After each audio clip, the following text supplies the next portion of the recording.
नमस्कार. महाराष्ट्रातील सर्व लाडक्या बहिणींना पुन्हा एकदा विनंती आहे की जो विनंती अर्ज तुम्हाला करायचे आहे, ज्या लाडक्या बहिणींचे हप्ते बंद पडले किंवा बंद झालेत किंवा त्यांच्या नोव्हेंबर डिसेंबर महिन्याचा हप्ता त्यांच्या अकाउंटला जमा झालेला नाही आहे, तर त्यांनी जो विनंती अर्ज करायचा आहे तो कसा लिहायचा, कसा फिल करायचा, यावर हा व्हिडिओ आहे. संपूर्ण व्हिडिओ नीट पहा, पूर्ण डिटेल भरायची, चुका करू नका. त्याच्यासोबत 2 डॉक्युमेंट्स तुम्हाला जोडायची आहेत, तुमचं आधार कार्ड, तुमचे रेशन कार्ड आणि बँकेचं पासबुक.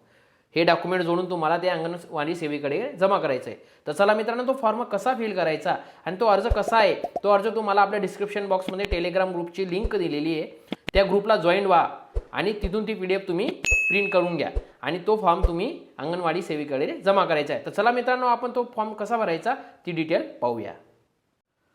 तर तो विनंती अर्ज, तो जो तुमचे हप्ते बंद झाले, तो विनंती अर्ज कसा फिल करायचा आपण स्क्रीनवर पाहूया. पूर्ण डिटेल नीट पहा, व्हिडिओ स्किप करू नका. मुख्यमंत्री माझी लाडकी बहीण योजनेअंतर्गत हा विनंती अर्ज आहे.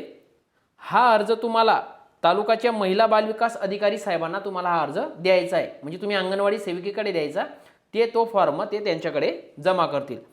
इथं तुमचा जो तालुका असेल तो टाका, तुमचा जिल्हा असेल तो टाका.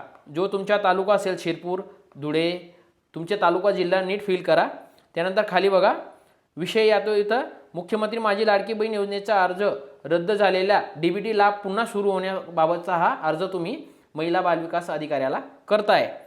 तर त्यासाठी स्पष्ट लिहिलेलं आहे त्यांनी की तुम्ही जो अर्ज केलेला आहे तो नोव्हेंबर महिन्यापासून माझा अर्ज बंद झालेला आहे आणि तो मला पुन्हा सुरू करायचा आहे, कारण मी या योजनेला पात्र आहे असं त्याच्यात नमूद करून दिलेलं आहे.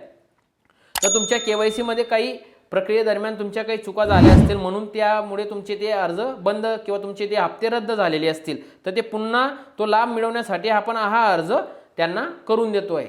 त्यासाठी त्यांनी 3 अटी सांगितलेल्या आहेत की तुमच्या कुटुंबामध्ये 2 व्यक्ती असणे गरजेचे आहे. तिसरं म्हणजे तुमच्या कुटुंबामध्ये कोणी नोकर वर्ग नको पाहिजे, म्हणजे गव्हर्नमेंट सर्वंट नको पाहिजे. आणि तिसरं आहे तुमचे वार्षिक उत्पन्न जे येते 2.5 लाखापेक्षा कमी पाहिजे, म्हणजे तुम्ही या योजनेला पात्र आहात.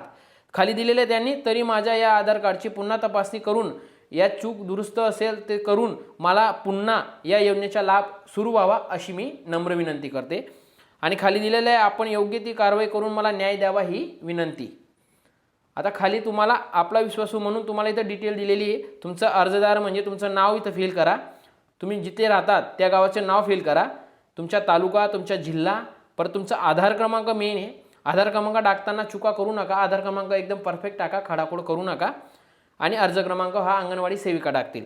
खाली तुमचं ठिकाण, जिथं तुम्ही अर्ज जमा करताय त्याचं ठिकाण टाकायचं, तुम्ही ज्या तारखेला अर्ज जमा करणार ती तारीख टाकायची आणि तुमचा मोबाईल नंबर जो तुमचा आधार कार्डला लिंक आहे तो मोबाईल नंबर इथं फिल करायचा आहे.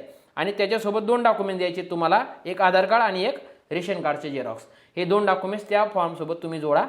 इथं तुमची सिग्नेचर करा, तुमची सही करा आणि तो फॉर्म तिथं सबमिट करा. अशा प्रकारे हा फॉर्म तुम्हाला अचूक भरायचा आहे. काही तुम्हाला प्रॉब्लेम्स आले कमेंट्स बॉक्समध्ये तुम्ही कमेंट्स करा किंवा टेलिग्राम ग्रुपला जॉईन व्हा, तिथं तुमच्या शंकांचं निरसन करण्याचा पूर्णपणे आपण प्रयत्न करणार आहोत. तर चला मित्रांनो, अशाच प्रकारचे नवनवीन अपडेट मिळवण्यासाठी आपल्या चॅनलला सबस्क्राईब करा व तसेच बेल आयकॉनला क्लिक करायला विसरू नका. जय हिंद, जय महाराष्ट्र, वंदे मातरम.